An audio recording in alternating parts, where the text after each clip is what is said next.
Perfect knowledge coming from the perfect source, ये आज का टॉपिक। हरे कृष्णा। आज हम जानेंगे कंप्लीट नॉलेज के बारे में, मीन्स पूर्ण ज्ञान। पूर्ण ज्ञान का सोर्स क्या है? पूर्ण ज्ञान के बारे में जानने से पहले हमें यह जानना होगा कि इस संसार में जितने भी बद्ध जीव हैं, जितने भी लोग हैं, उनके अंदर कुछ डिफेक्ट होते हैं। वो वैदिक शास्त्रों में बताया गया, वो 4 डिफेक्ट होते हैं। फर्स्ट है मिस्टेक। संसार में ऐसा कोई नहीं है जो अपने को क्लेम करे कि आई एम मिस्टर परफेक्ट, मैं परफेक्ट हूँ, कोई गलतियाँ नहीं करता हूँ। तो इस दुनिया में जितने भी लोग हैं वो कुछ ना कुछ गलतियाँ करते हैं, बद्ध जीव जितने भी हैं कहने में। एंड सेकेंड पॉइंट है इल्यूजन। इल्यूजन मीन्स भ्रम। भ्रम बोले तो अपने आप को बॉडी से आइडेंटिफाई करना, से I am rich man, I am poor man, जबकि हम भली बात ही जानते हैं कि इस शरीर के भीतर, हर जीव के शरीर के भीतर एक आत्मा होती है, वो जीव होती है। ये जिस तरह से एक वस्त्र पुराने हो जाने के बाद बदल देते हैं, उसी तरह ये शरीर भी बदलते रहती है time to time. Illusion means maya. और थर्ड पॉइंट है चिट टू अदर। तो इस संसार में अपने इकोनॉमिकल और पॉलिटिकल फायदे के लिए लोग किसी को चिट करते हैं, कुछ से कुछ बता देते हैं। एंड और फोर्थ पॉइंट है इम्परफेक्ट सेंस है, लाइक आँख, कान, नाक, जीभ, त्वचा। ये हमारे ज्ञान इंद्रिय कहलाते हैं, जिसे इनसे हम नॉलेज एक्वायर करते हैं। लेकिन ये जो नॉलेज एक्वायर करने के जो सोर्सेस हैं, ये अपने आप में इनकम्प्लीट है। Like hearing capacity. तो हमने साइंस में पढ़े होंगे कि 20 हर्ट्ज से 20 किलो हर्ट्ज तक जो ह्यूमन हियरिंग कैपेसिटी होती है, इस रेंज से अगर बियॉन्ड हो तो हम वो सुन नहीं सकते। इसी तरह जितने भी जीव हैं, जैसे कुत्ता है, कुत्ता की हियरिंग कैपेसिटी कुछ ज़्यादा होती है, बहुत धीरे धीरे चलो तो वो भी सुन लेता है आसानी से। चींटी है, कहीं अगर मीठा रखा हो या चीनी रखा हो तो सूंघ के पहुंच जाती है, लेकिन हम सूंघ के नहीं पहुंच सकते। तो इसलिए भगवान ने सबकी एक लिमिटेशन दी है। कैसे हमारे आँख की देखने की भी कुछ क्षमता होती है, लेकिन कुछ लोग यहाँ ये आर्गू करेंगे कि हमें सूक्ष्मदर्शी और दूरदर्शी यंत्र बने हुए हैं, जिसके थ्रू हम जिस छोटी चीज़ों को आँख से नहीं देख सकते उसे हम सूक्ष्मदर्शी से देख सकते हैं। लेकिन ये हमें मालूम होनी चाहिए कि हमारे जो सेंसेज हैं वो खुद लिमिटेड हैं। तो हमारे जो जितने भी डिस्कवर किए हुए इंस्ट्रूमेंट है वो भी लिमिटेड होंगे, उसकी भी एक रेंज होगी। इस प्रकार हम ये कह सकते हैं कि इवन अपने सेंसेस के द्वारा रिसर्च किए हुए इंस्ट्रूमेंट से भी हम कंप्लीट नॉलेज नहीं ले सकते हैं। तो मेरा पॉइंट ये है कि जिस भी पर्सन के अंदर ये चारों डिफेक्ट हो, वो ज्ञान देने योग्य नहीं होता। वो कुछ यदि ज्ञान देते भी हैं तो वो ज्ञान अपने आप में इनकम्प्लीट है। तो क्या इस संसार में कोई ऐसा भी व्यक्ति है जिसमें ये चारों डिफेक्ट ना पाया जाता हो?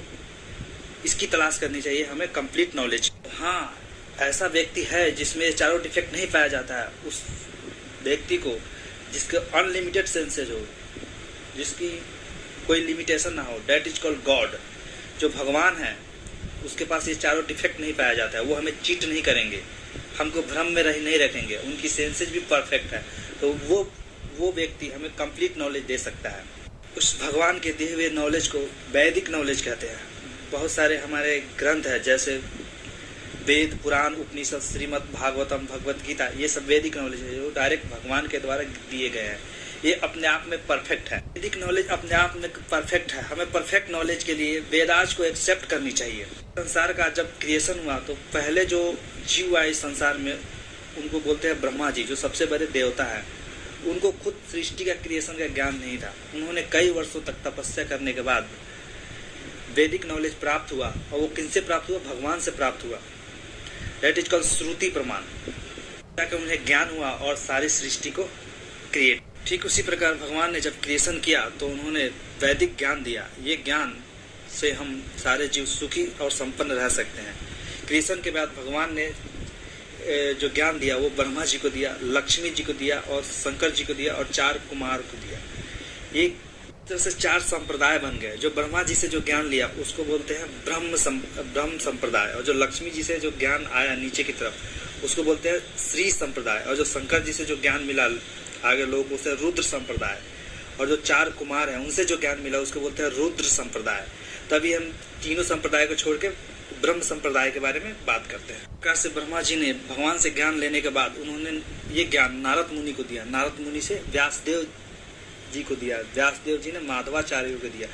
इस तरह ये गुरु परंपरा में चलती आ रही है। तो लास्ट जो हमारे आचार्य हैं, ये एसी भक्ति वेदांत स्वामी प्रभुपाद, जो ब्रह्म गौरीय मध्व संप्रदाय के अंदर आते हैं, इनसे यदि ज्ञान लेते हैं तो वो ज्ञान पूर्ण ज्ञान होता है। ये ज्ञान कुछ रिसर्च ज्ञान नहीं या कुछ मिलावटी ज्ञान नहीं, ये डायरेक्ट जो भगवान से दी हुई ज्ञान है वो एज इट इज प्रेजेंट करते हैं। भगवत गीता के अंदर भगवान श्री कृष्ण कहते हैं, एवं परंपरा प्राप्तम एवं राजर्षो विदु, this supreme science was thus received through the chain of disciplic succession। ये ज्ञान कोई रिसर्च ज्ञान नहीं है कि हमें कहीं गुफा में बैठे ज्ञान मिल गया, ये डिसाइप्लिक सक्सेशन के द्वारा दी हुई ज्ञान है।